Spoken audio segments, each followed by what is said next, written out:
Être. Ne pas être.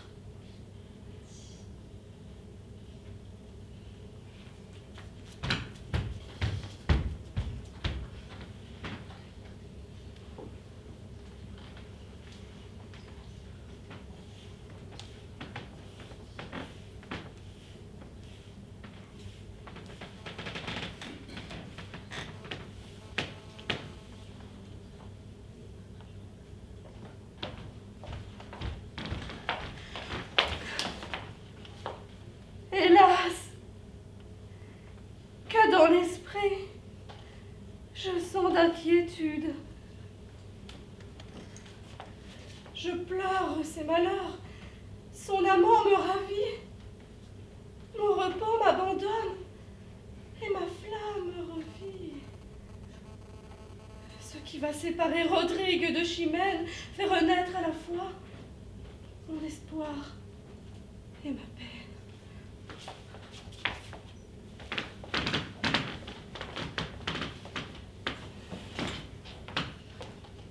Et leur division que je vois à regret dans mon esprit charmé jette un plaisir secret.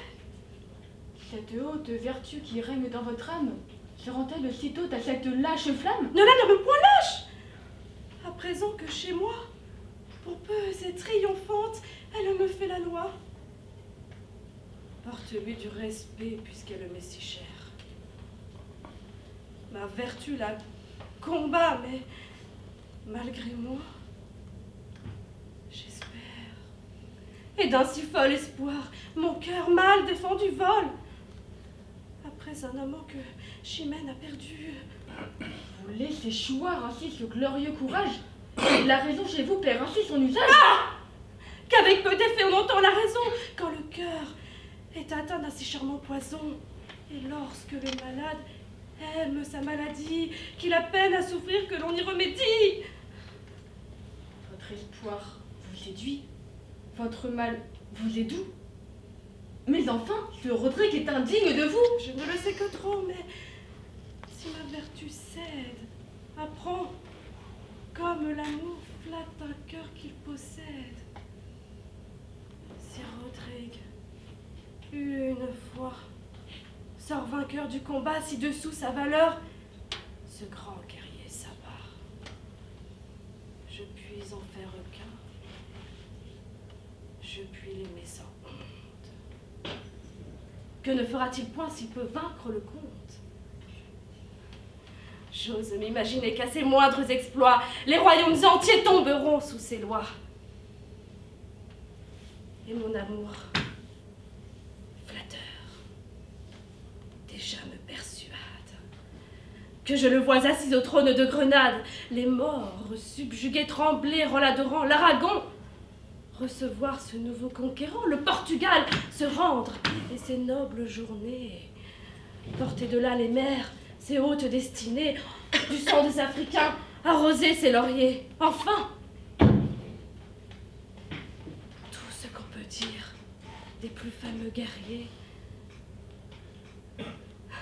Je l'attends de Rodrigue après cette victoire, et fait de son amour un sujet de ma gloire. Mais madame, voyez de vous porter son bras ensuite d'un combat qui peut-être n'est pas. Rodrigue est offensé, le comte a fait l'outrage, ils sont sortis ensemble, en faut-il davantage? Eh bien, ils se battront puisque vous le voulez. Mais Rodrigue ira-t-il si loin que vous allez? Que veux-tu? Je suis folle et mon esprit s'égare. Tu vois par là quel mot cet amour me prépare.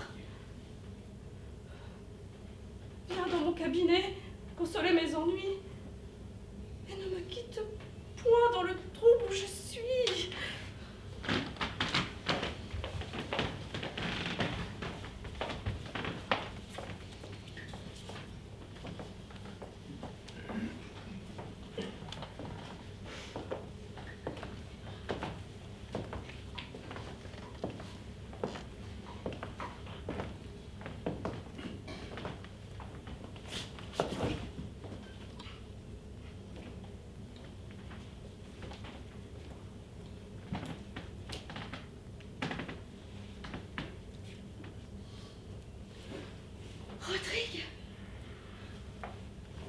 fée? Où viens-tu, misérable? Suivre le triste cours de mon sort déplorable. Où prends-tu cette audace et ce nouvel orgueil de paraître en des lieux que tu remplis de deuil? Quoi? Viens-tu jusqu'ici braver l'ombre du comte? Ne l'as-tu pas tué? Sa vie était ma honte. Mon honneur de ma main a voulu cet effort. Mais chercher ton asile en la maison du mort. Jamais un meurtrier remplit-il son refuge. Jamais un meurtrier s'offrit-il à son juge. Ne me regarde plus d'un visage étonné. Je cherche le trépas après l'avoir donné. Mon juge est mon amour. Mon juge est ma chimène. Je mérite la mort de mériter sa haine. Et j'en viens recevoir comme un bien souverain l'arrêt de sa bouche et le coup de sa main. Fuis plutôt de ses yeux. Fuis de sa violence. À ses premiers transports, dérobe ta présence. Va, ne t'expose point au premier mouvement que poussera l'ardeur de ses ressentiments. Non, non, ce cher objet à qui j'ai pu déplaire ne peut pour mon supplice avoir trop de colère. Et d'un heure sans pareil, je me verrai comblé si, pour mourir plus tôt, je la puis redoubler. Chimène est au palais, de pleurs toute baignée. Elle n'en reviendra point que bien accompagnée. Rodrigue, fuis de grâce, ôte-moi de soucis. Que ne dira-t-on point si l'on te voit ici?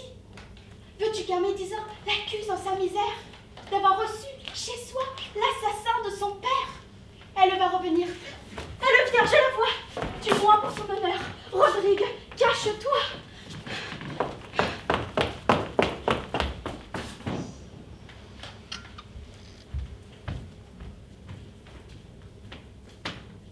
Être où?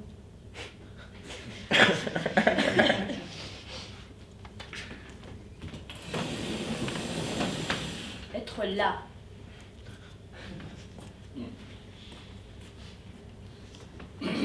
Ne pas être. Ne pas être là.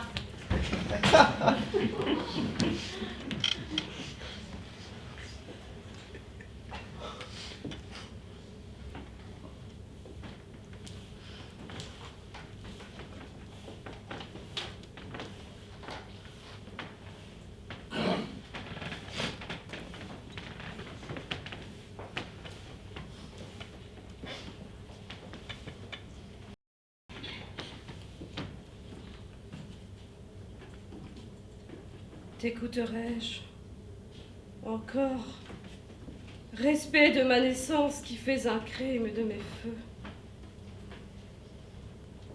T'écouterai-je, amour, dont la douce puissance contre ce fier tyran fait révolter mes vœux?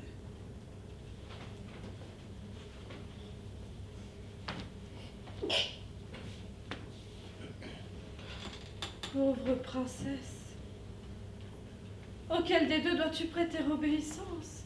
Rodrigue, ta valeur te rend digne de moi, mais pour être vaillant, tu n'es pas fils de roi. Pitoyable sort, dont la rigueur sépare ma gloire avec mes désirs.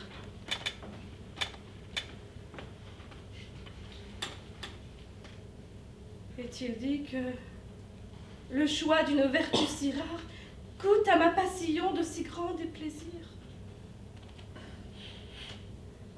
Oh, cieux, à combien de soupirs faut-il que mon cœur se prépare si jamais il n'obtient d'un si long tourment ni d'éteindre l'amour, ni d'accepter l'amant? Mais c'est trop de scrupules. Et ma raison s'étonne du mépris d'un si digne choix, bien qu'au monarque seul, ma naissance me donne. Rodrigue, avec honneur je vivrai sous tes lois. Après avoir vaincu 2 rois, pourrais-tu manquer de couronne et ce grand nom de Cid que tu viens de gagner ne fait-il pas trop voir sur qui tu dois régner? Il est digne de moi, mais il est à Chimène. Le don que j'en ai fait me nuit. entre eux, la mort d'un père a si peu mis de haine que le devoir du sang qu'à regret le poursuit.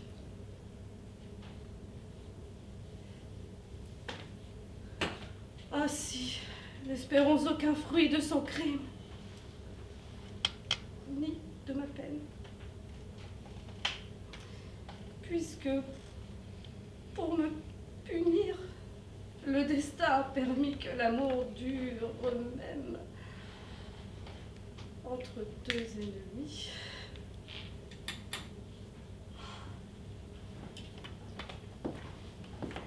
Où viens-tu, Léonore? Vous témoignez, madame, l'aise que je ressens du repos de votre âme. D'où viendrait ce repos dans un comble d'ennui? Si l'amour vit d'espoir, et s'il meurt avec lui, Rodrigue ne peut plus charmer votre courage. Vous savez, le combat où Chimène l'engage, puisqu'il faut qu'il y meure ou qu'il soit son mari. Votre espérance est morte et votre esprit guéri. Ah! Qu'il s'en faut encore! Que pouvez-vous prétendre? Plutôt quel espoir me pourrais-tu défendre si Rodrigue combat sous ces conditions? Pour en rompre les faits, j'ai trop d'inventions. L'amour, ce doux auteur de mes cruels supplices, aux esprits des amants, apprend trop d'artifices. Pourrez-vous quelque chose après qu'un père mort n'a pu, dans leurs esprits, allumer de discord? Car Chimène, aisément, montre par sa conduite que la haine, aujourd'hui, ne fait pas sa poursuite. Elle obtient un combat, et pour son combattant, c'est le premier offert qu'elle accepte à l'instant. Elle n'a point recours à ces mains généreuses que tant d'exploits fameux rendent si glorieuses. Don Sanche lui suffit et mérite son choix parce qu'il va s'armer pour la première fois. Elle aime, en ce duel, son peu d'expérience. Comme il est sans renom, elle est sans défiance. Un tel choix, et si prompt, vous doit bien faire voir qu'elle cherche un combat qui force son devoir. En livrant à Rodrigue une victoire aisée, puisse l'autoriser à paraître apaisé. Je le remarque assez et toutefois, mon cœur, à l'envie de Chimène, adore ce vainqueur. À quoi me résoudrais-je, amant infortuné? À vous ressouvenir de qui vous êtes né. Le ciel vous doit un roi. Vous aimez un sujet. Mon inclination a bien changé d'objet. Je n'aime plus Rodrigue, un simple gentilhomme. Non! Ce n'est plus ainsi que mon amour le nomme. Si j'aime, c'est l'auteur du temps de beaux exploits, c'est le valeureux Cid, le maître de deux rois. Je me vaincrai pourtant, non de peur d'aucun blâme, mais pour ne troubler pas une si belle flamme. Et quand, pour m'obliger, on l'aurait couronné, je ne veux point reprendre, à bien que j'ai donné. Allons encore un coup le donner à Chimène. Et toi, qui vois les traits dont mon cœur est percé, viens me voir, achever comme j'ai commencé.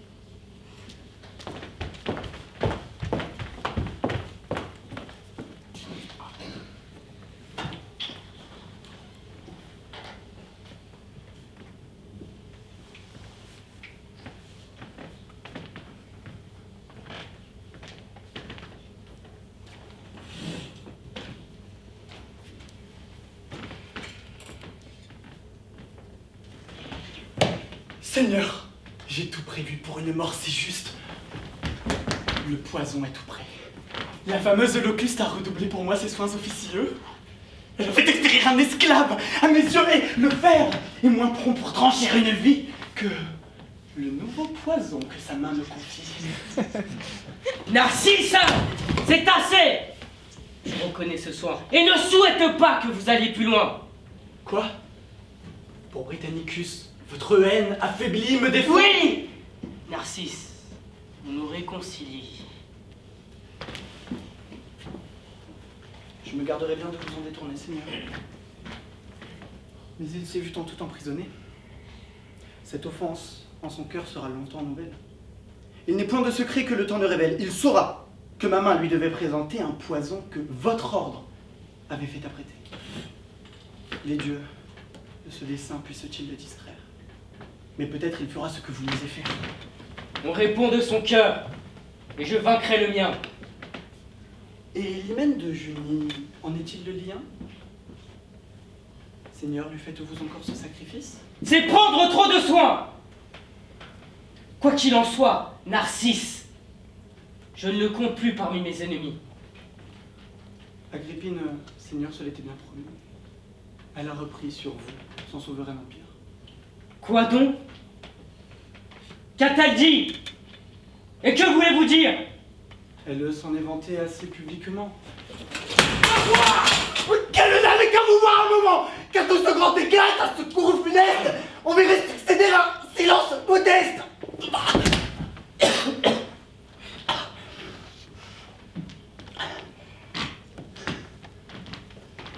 Que vous-même, à la paix, souscririez le premier.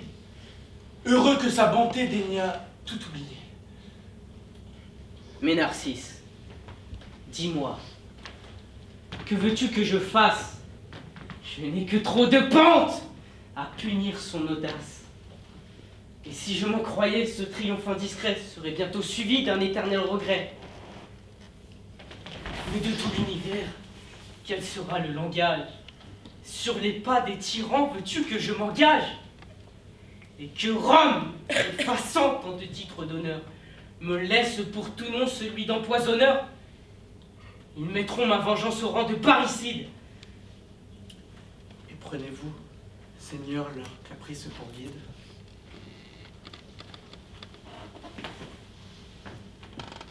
Avez-vous prétendu qu'ils se tairaient toujours? Est-ce à vous de prêter l'oreille à leur discours? De vos propres désirs perdrez-vous la mémoire et serez-vous le seul que vous n'oserez croire?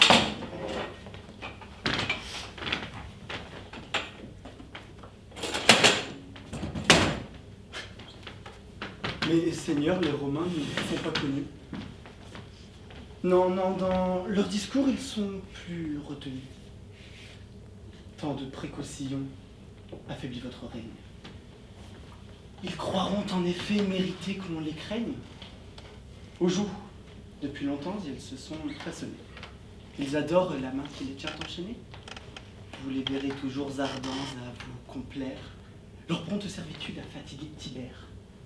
Moi-même, revêtu d'un pouvoir emprunté que je reçus de Claude, avec la liberté, j'ai 100 fois, dans le cours de ma gloire passée, tenté leur patience. Et ne les point lassé. D'un empoisonnement, vous craignez la noirceur. Faites périr le frère, abandonnez la sœur. Rome, sur ses autels prodiguant les victimes, fussent-ils innocents, leur trouvera des crimes. Vous verrez mettre au rang des jours infortunés ceux où jadis la sœur et le frère sont nés. Narcisse, encore un coup, je ne puis l'entreprendre. J'ai promis à Burrus, il a fallu me rendre. Je ne veux point encore, en lui manquant de foi, donner à sa vertu des armes contre moi. J'oppose à ses raisons un courage inutile. Je ne l'écoute point avec un cœur tranquille. Burrus ne pense pas Seigneur tout ce qu'il dit. Son adroite vertu ménage son crédit.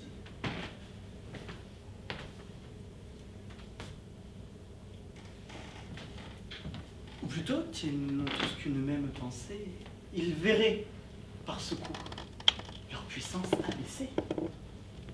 Vous seriez libre alors, Seigneur.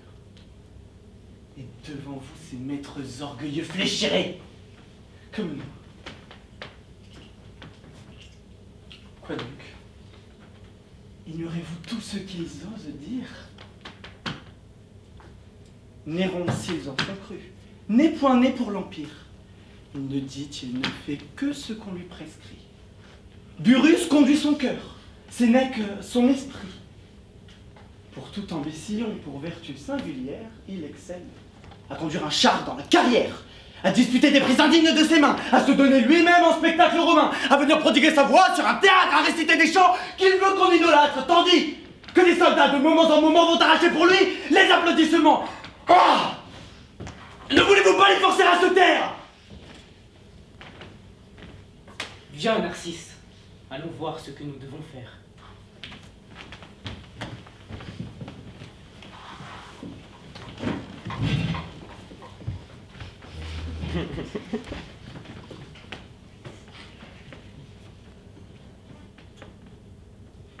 Être ou ne pas être là?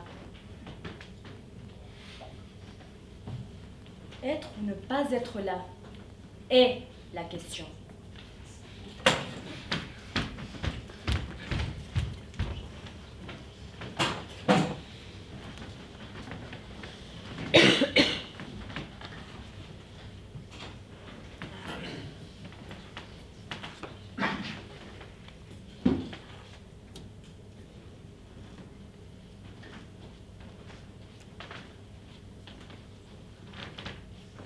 Quoi, Seigneur?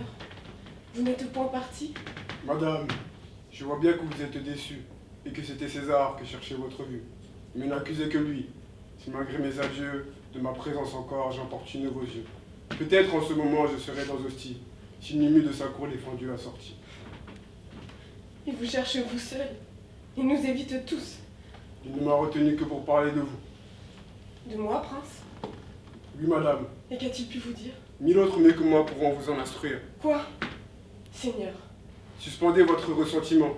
D'autres, loin de se taire en ce même moment, triompheraient peut-être, et plein de confiance, céderaient avec joie à votre impatience. Mais moi, toujours tremblant, moi, vous le savez bien, à qui votre repos est plus cher que le mien, pour ne le point troubler, j'aime mieux vous déplaire, et crains votre douleur plus que votre colère. Avant la fin du jour, vous me justifierez.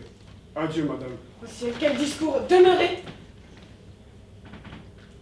Prince, c'est trop caché mon trouble à votre vue. Vous voyez devant vous une reine éperdue, qui la mort dans le sein vous demande 2 mots. Vous craignez, dites-vous, de troubler mon repos, et vos refus cruellement d'épargner ma peine, excitent ma douleur, ma colère, ma haine. Seigneur, si mon repos vous est si précieux, si moi-même jamais je fus cher à vos yeux, éclaircissez le trouble, vous voyez mon âme, que vous a dit Titus. Au nom de Dieu, madame. Quoi? Vous craignez si peu de me désobéir? Je n'ai qu'à vous parler pour me faire Je haïr. veux que vous parliez! Dieu! Quelle violence! Donne-moi encore un coup, vous louerez mon silence. Prince, dès ce moment contentez mes souhaits. Vous soyez de ma haine assurée pour jamais. Il faut que devant vous je lui rende justice. Tout ce que dans un cœur sensible et généreux, l'amour au désespoir peut rassembler d'affreux. Je l'ai vu dans le sien. Il pleure, il vous adore. Mais enfin, mes enfants, que lui sert de vous aimer encore? Une reine est suspecte à l'Empire romain. Il faut vous séparer et vous partez demain. Nous séparer? Qui? Moi? Titus de Bérénice?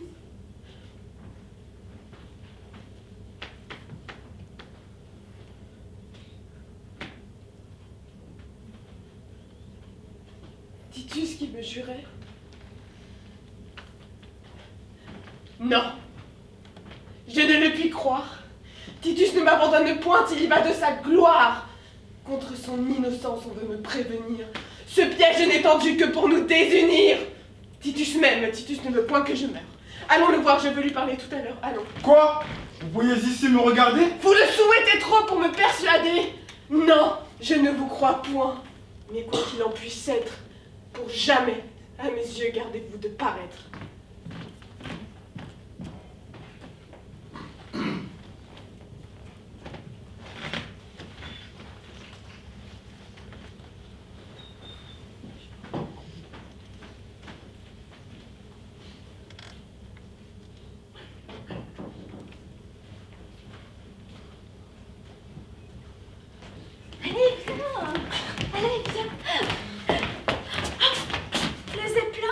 Allez, lâche-moi un peu.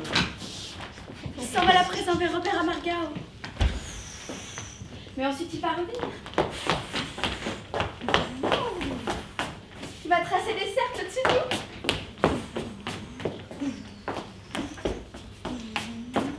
nous. Bon, je m'en fous. Pendant que 20 capitaines d'industrie s'envoient en l'air, des millions de gens crèvent de faim, ici-bas. Ton zeppelin, je l'emmerde. C'est de l'esbrouf. Je connais, il suffit de raisonner. Ton zeppelin, tu vois, c'est un aéronef. Et lorsque nous autres, on voit cet aéronef, on a l'impression de faire un peu partir du voyage. Alors que nous, c'est le semelle troué et le coin de la table pour s'écraser la gueule dessus. Si t'es triste, alors moi aussi je suis triste. Je suis pas triste. Si, t'es un pessimiste. Ça oui, quand on est intelligent, on est forcément pessimiste. Je t'avais dit pour rien au monde, j'ai un tafoir. Hier, je me fais renvoyer. Demain, je pointe au chômage. Mais aujourd'hui, on s'amuse, on rit aux éclats. Mais j'ai pas rigolé. Si, tu as ri. Mais tu peux, toi, tu touches encore ta paix. Tu vis chez tes parents qui touchent la retraite. Moi, j'ai plus de parents.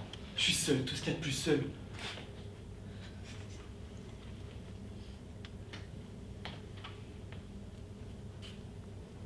Peut-être qu'on est trop pesants l'un pour l'autre. Qu'est-ce que tu veux dire? Je veux dire, vu que toi t'es un pessimiste et que moi j'ai tendance à la mélancolie, regarde par exemple tout à l'heure le zeppelin. Oh, mais ferme-la avec ton zeppelin! Tu vas arrêter de crier après tout le temps. Ce qui te tombe dessus, c'est pas de ma faute. Va te faire voir.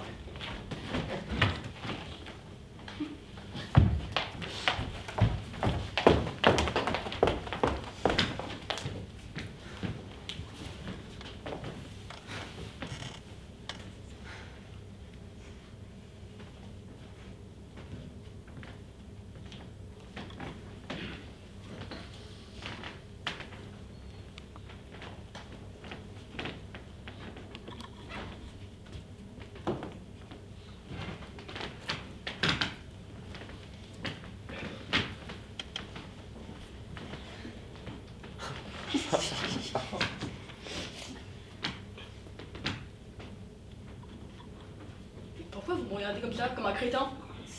Excusez-moi. Je pensais à autre chose. D'accord. Je pensais au zeppelin. Le zeppelin, il s'envole à présent vers Aubert-Amargao.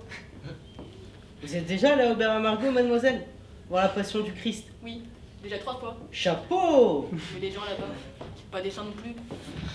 De toute façon, l'homme est mauvais partout. Il ne faut pas dire cela, mademoiselle. Les gens sont ni bons ni mauvais. Seulement, le système actuel les contraint à être plus égoïstes que nature. Pour subsister. Vous me comprenez? Non. Vous allez me comprendre. Supposons que vous êtes amoureuse d'un homme. Supposons ensuite que cet homme devienne chômeur. L'amour flanchera automatiquement. Non, je ne le crois pas. C'est certain. Non. Si un homme a des ennuis, une femme de valeur lui sera d'autant plus attachée, j'imagine. Moi pas.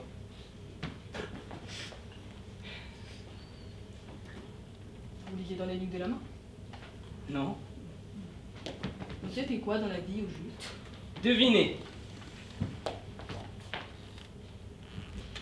Mécanicien. Non. Tailleur Cooper.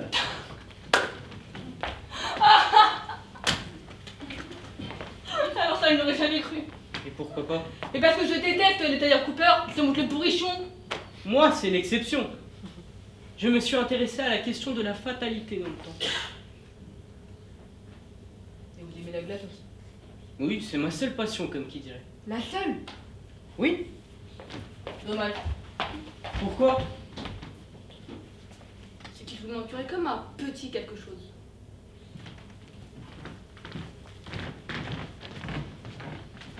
Caroline! Caroline! Qui c'est le gars avec qui tu parlais? C'est un ami à moi. Depuis quand tu le connais? Oh, il y a longtemps. C'est vraiment extraordinaire cette rencontre. Tu me crois pas? Pourquoi je te croirais pas? Qu'est-ce que tu me veux? Qu'est-ce que tu voulais dire tout à l'heure? Quand tu as dit que nous pesons trop lourd l'un sur l'autre? Est-ce que Est-ce qu'éventuellement cela voudrait dire que nous ne sommes pas faits l'un pour l'autre? Éventuellement. Alors, est-ce qu'éventuellement cela voudrait dire qu'éventuellement nous devrions nous séparer? Et que tu as ce genre d'idée en tête? C'est pas le moment de me poser des Et questions. pourquoi pas, si tu permets? Parce qu'en ce moment, je suis énervée et que dans cet état, je te dirai rien de sensé. C'est ça. C'est ça. C'est exactement ça. Il y a d'exceptions, hein? Ridicule. Mais qu'est-ce que tu racontes? C'est ça. C'est exactement ça. Exactement quoi?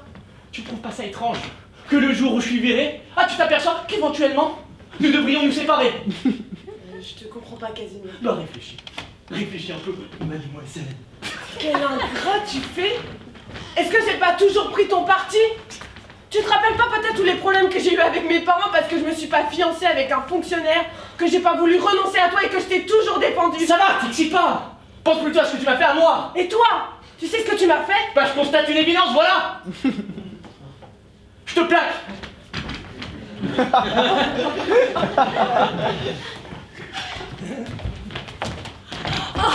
C'est ça! C'est le Zeppelin! Oui! Bon, après, il y en a un autre, mais il est beaucoup moins rapide. Oh, la caisse est par là.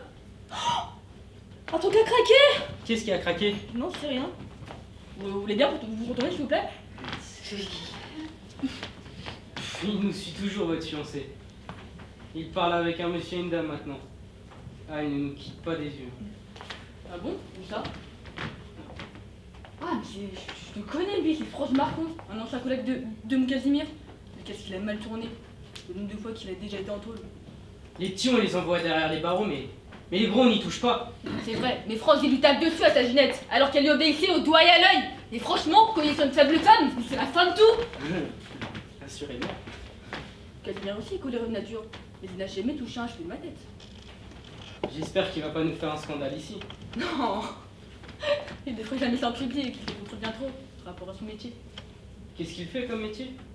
Conducteur d'automobile, il est chauffeur. Les gens coléreux, la plupart du temps, ont bon cœur. Ah, vous avez peur, hein? Qu'est-ce qui vous fait croire ça? Allez, j'aimerais faire un grand mythe, maintenant.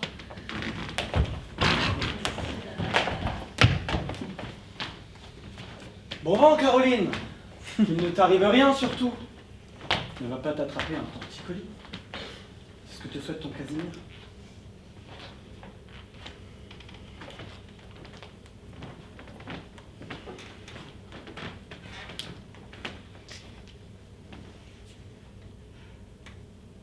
Mademoiselle, votre fiancée fait encore un tour.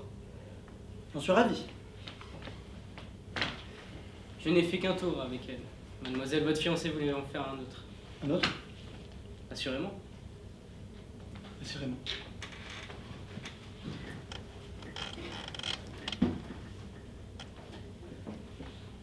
Ainsi donc, monsieur est un vieil ami de mademoiselle ma fiancée. Comment cela? Comment ça, quoi? Non, il doit s'agir d'une erreur. Je ne connais mademoiselle, votre fiancée, que depuis tout à l'heure. Chez le marchand de glace, là-bas, nous avons commencé à parler. Sans plus. Sans plus. Absolument. Manquait plus que ça. Pourquoi? Eh ben, c'est très étrange, voyez-vous, c'est que mademoiselle ma fiancée m'a dit qu'elle vous connaissait depuis longtemps. Depuis longtemps déjà, elle a dit. C'est ennuyeux, ça. Je suis désolé. Mais c'est vrai ou c'est pas vrai? J'ai besoin d'y voir plus clair. D'homme à homme. Non, ce n'est pas vrai. Parole d'honneur? Parole d'honneur. Je vous remercie.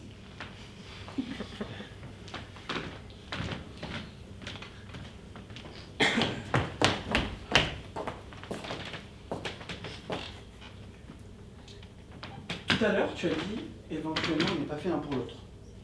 Tu as dit éventuellement, tu l'as dit? Et toi? Tu as dit que je te quittais parce qu'on t'avait renvoyé. C'est une offense sans nom. Une femme de valeur s'attache encore plus à son homme quand il a du malheur, quand il a des ennuis. Et tu es une femme de valeur? À toi de savoir. Est-ce que tu te sens d'autant plus attaché à moi? On faut que tu répondes là! Je peux pas te répondre, tu dois le sentir. Pourquoi tu mens? Je mens pas? Si, de manière éhontée. Quand est-ce que je t'aurais menti? Tout à l'heure, quand tu m'as dit que tu connaissais ce monsieur depuis longtemps. Depuis longtemps, tu as dit. Alors que tu venais juste de le rencontrer à la foire. Pourquoi tu m'as menti? Parce que j'étais énervée. Bah, c'est pas une bonne raison. Bah, pour une femme, peut-être que si. Non? J'avais simplement envie de manger une glace. Et après, on a parlé du plein. Voilà, c'est tout. D'habitude, tu n'es pas mesquin à ce point. Oui, mais là, j'ai du mal à l'avaler. J'avais envie de faire un grand 8, c'est tout. Eh bien, peut-être que si tu étais venu me voir et que tu m'avais dit, mon cher Casimir, j'ai envie de faire un grand 8. J'en ai tellement envie. Casimir, il t'aurait dit, vas-y, faire ton grand 8. Ça ne te ressemble pas, cette grandeur d'âme. Vas-y, crache ta bille, c'est qui? Un homme instruit, un tailleur Cooper.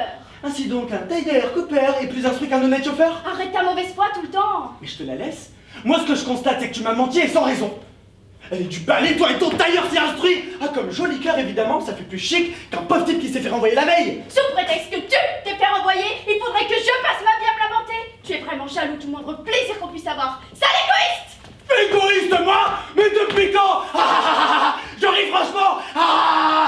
C'est pas question de ton grand 8, mais de ton comportement inqualifiable, à savoir que tu m'as menti. Tailleuse de tailleur, taille-toi une traînée. Qu'est-ce que tu viens de dire là? Allez, venez, mademoiselle.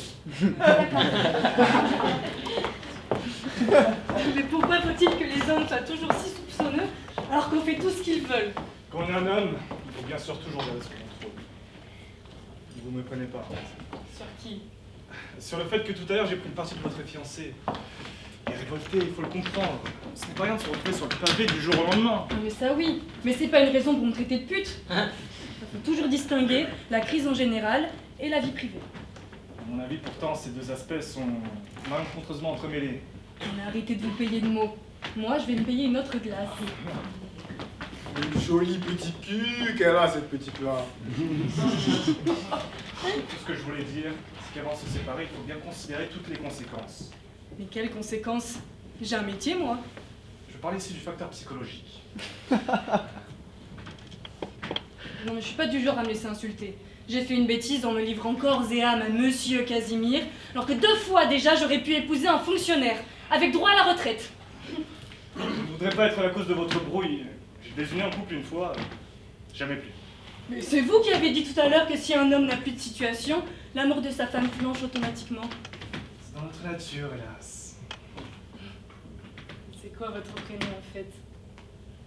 Jeanne. Vous avez des yeux si particuliers. Vous n'êtes pas la première à le dire.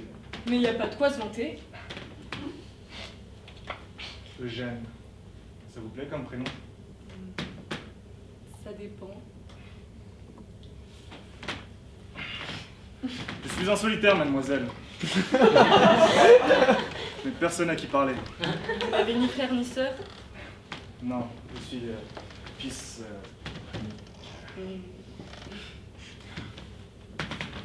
Qui c'est ça?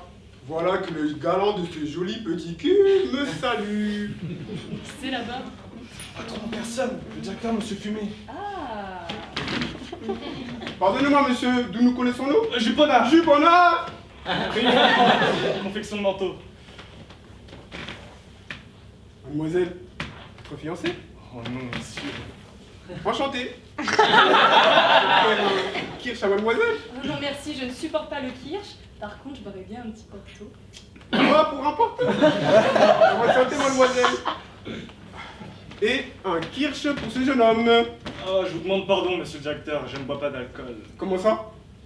Du fait que je suis anti-alcoolique, monsieur le directeur. Par principe? Comme qui dirait, oui. Ce genre de principe n'est pas de mise ici. Nous les considérons comme nuls et non avenus. Il lui a vidé un verre de kirsch, le jeune homme, avec son Dieu tout-puissant. Cul sec, monsieur, comment? Jupona. Jupona. Autrefois, j'avais un précepteur qui s'appelait lui aussi Jupona. Quelle andouille c'était! Encore un verre de porto? Et un kirsch pour monsieur l'anti-alcoolique. Rapport à l'alcool, le voilà dépucelé. Et vous, mademoiselle? Oh non, je ne bois rien de fort et je ne supporte pas les mélanges.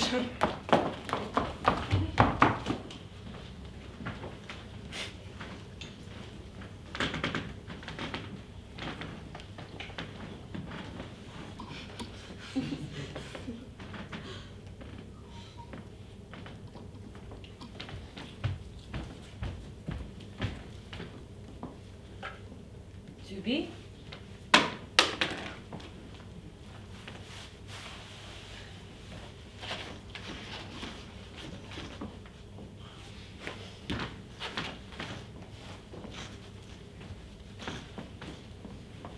Or not to be.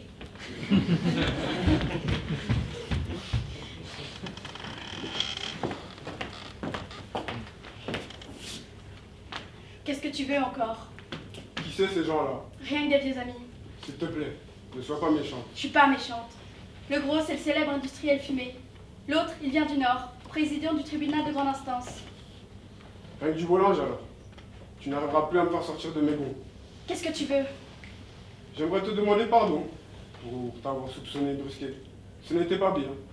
Tu me pardonneras? Oui, Je te remercie. Ça va un peu mieux déjà. tu fais erreur, Casimir. Quelle erreur? Ça ne rime pas à rien, Nico. J'ai beaucoup réfléchi et en mon âme et conscience... Ce n'est pas des fréquentations pour toi, ces gens-là. Ils se servent de toi pour le plaisir. Tes sensibleries, ça suffit. La vie est dure. Une femme avec de l'ambition doit attraper un homme influent par sa vie sentimentale. C'est par là que tu m'as attrapé moi aussi? Oui. Ce n'est pas vrai. Si. Et quelle est ton ambition avec ces grands messieurs? Une classe sociale plus élevée, tout ça. Voilà une nouvelle façon de voir, dis donc. Non, elle n'est pas nouvelle. Simplement, je me suis laissée tyranniser par toi et j'ai fini par croire ce que tu disais. Qu'une employée de bureau n'est-elle aussi qu'une prolétaire. Mais au fond de mon âme, j'ai toujours pensé le contraire. J'avais le cœur et l'esprit obnubilés parce que je t'étais soumise entièrement. C'est terminé maintenant. Terminé? Comme je te le dis. Bon. C'est Casimir de renvoyer. C'est donc bien ça. Voilà tout, c'est exactement ça. Il n'y a pas d'exception. Ridicule. T'as autre chose à me dire? J'ai beaucoup hésité à venir te demander pardon. Je regrette de l'avoir fait.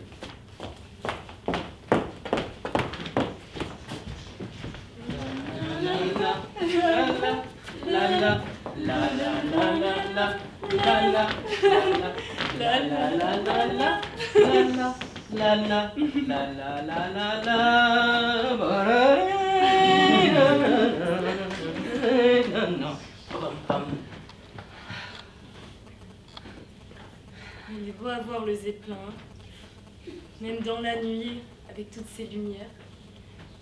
Mais nous, on n'est pas du voyage. Assurément. Vous me regardez d'un drôle d'air. Vous aussi?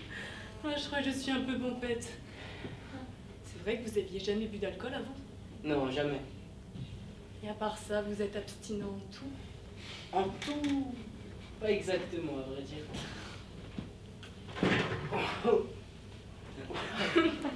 Alors là, je ne sais plus très bien où j'en suis. Est-ce que c'est l'alcool ou bien...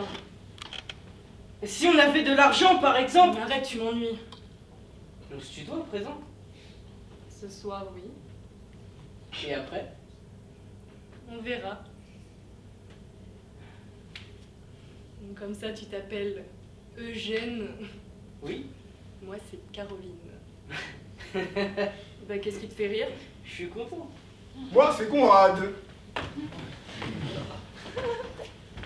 Allons, vilaine petite Caroline. On se cache ici alors que les Zeppelins passent. Le Zeppelin, vous savez, je le connais par cœur maintenant. Félicitations. Allez, continuez. Ne vous laissez surtout pas déranger dans un entretien qui va si bon train, monsieur. Pas si bon train que ça, monsieur le directeur. Ce n'est pas tout à fait ça. Pas tout à fait ça. Pas tout à fait ça. Pas tout à fait Qu'est-ce que ça ça. voulait dire, pas si bon train que ça? Ce n'est rien qu'un stratagème momentané. Ah, je vois, tu es donc du genre calculateur. En amour aussi? C'est un cruel malentendu ce que tu vas chercher là. Mais je ne cherche rien, je trouve, c'est tout.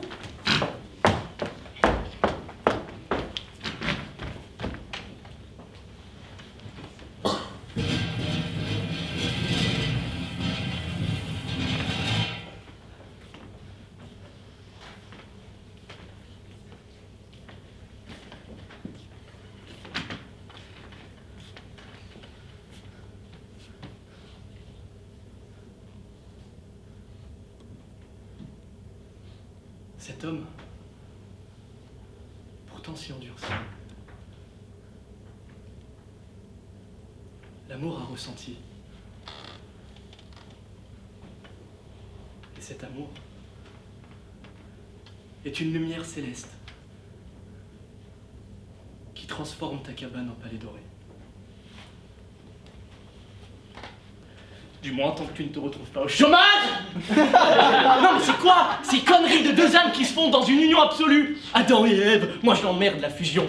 Alors il me reste un capital d'à peu près 4 marques. Ce soir, je vais me bourrer la gueule. Demain, je me pendrai. Et les gens diront, il était une fois un pauvre Casimir. Chère mademoiselle Caroline, je suis désolé, mais c'en est fini de nos rapports. Sur le plan humain aussi, ce n'est pas ta faute. C'est uniquement celle du chômage. Saloperie de salope. Tu habitais en moi. Tu habitais en moi.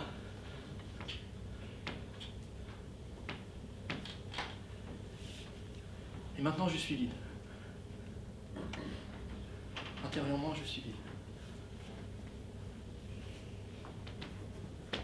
Je suis comme un roseau, agité par le vent, sans rien pour m'accrocher autour.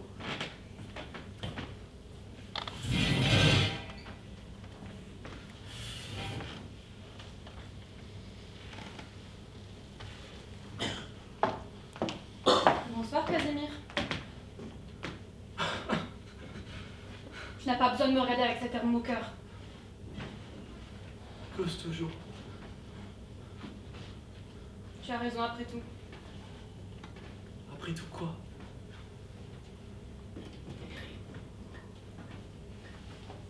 Au fond, je voulais simplement manger une glace. Et puis le zeppelin est passé et j'ai fait un grand vite. Et puis tu as dit que je te quitterais automatiquement parce que tu n'as plus de travail. Tu as dit c'est automatique. Parfaitement, mademoiselle.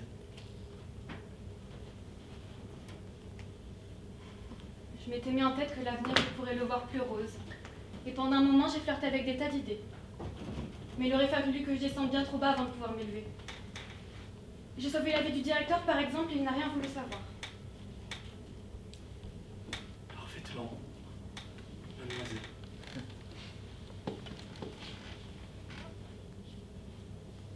Tu as dit que le directeur se servait de moi seulement pour son plaisir et que j'étais à toi. Tu avais raison, ô combien. Maintenant je m'en fous. Ce qui est mort est mort. Et les revenants n'existent pas. Encore moins entre les deux sexes.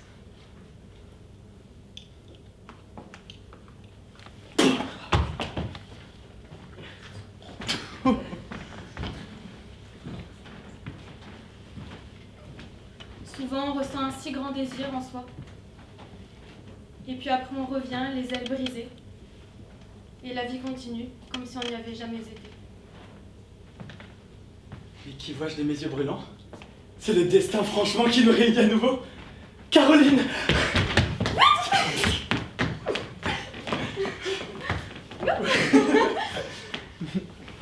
Dans 2 jours, le lieutenant Eugène Juponard sera colonel dans l'armée de Sa Majesté Louis XV.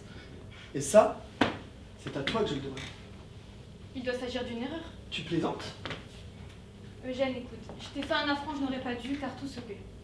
Tu as besoin de quelqu'un, Caroline. C'est toujours la même Louise.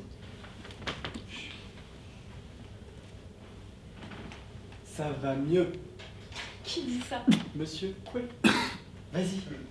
Ça va mieux. Ça va mieux. Ça va mieux. De mieux en mieux. Ça va mieux. Mieux. De mieux en mieux.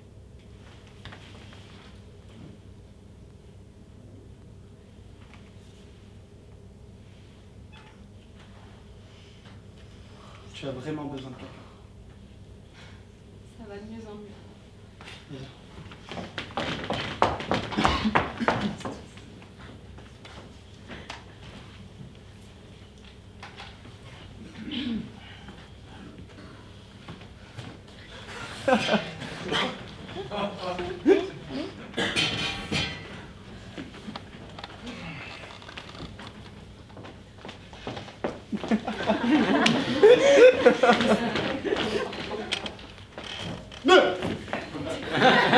Vous désirez? J'aimerais parler à un responsable ici. Qu'est-ce qui vous amène? C'est une urgence qui m'amène. Avez-vous un mort de votre famille chez nous? Ça ne concerne pas un mort de ma famille, ça me concerne moi personnellement. Alors de quoi s'agit-il? Monsieur est-il ici d'une instance responsable? Je suis le préparateur. Vous pouvez sans crainte vous confier à moi. Eh bien, on m'a spécialement rendu attentive au fait qu'on peut vendre son corps ici et qu'une fois je serai morte, là-dedans, ces messieurs feront de mon cadavre au service de la science et que ces messieurs voudront. Mais qu'en même temps, je devrais toucher les honoraires tout de suite. Maintenant. Voilà qui est nouveau. Mais on m'a spécialement rendu attentive. Qui donc? Une collègue. Quel métier faites-vous donc? Là, en fait, j'ai rien et ça devrait encore empirer. Mais je baisse pas les bras. Vendre son propre cadavre? Qu'est-ce que les gens vont encore inventer? C'est qu'on n'a pas tous les jours envie de continuer comme ça. Grave erreur. Croyez-moi, mademoiselle, le mieux c'est de vous jeter par la fenêtre.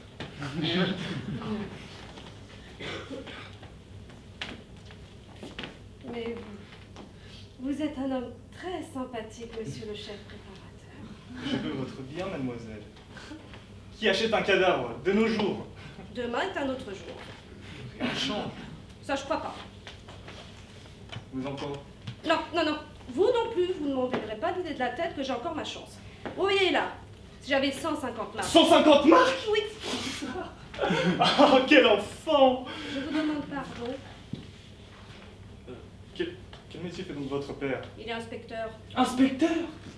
Respect. Mais lui non plus, il n'a pas pu me donner un coup de main parce que ma maman a rendu son âme à Dieu en mars dernier. Et il a eu tellement de dépenses à cause de ça. Que vaut un misérable chef préparateur à côté d'un inspecteur? Respect! Vous voyez, si j'avais 150 marques, je pourrais avoir une carte de représentant. Et alors là, le monde s'ouvrirait de nouveaux à moi. Parce qu'avec une carte de représentant, je pourrais, pour ainsi dire, récupérer une situation presque indépendante dans mon ancienne branche, dont j'étais arrachée par des circonstances actuelles. Quelle était au juste cette branche? Une gaine, corset, soutien-gorge et autres. Intéressant. Où es-tu, âge d'or? Regardez un peu ça. Oh, un joli chien. Cher. Et vif, hein? Malheureusement, il a claqué. Dommage. Je sifflais comme ça. Alors il venait à tous les coups.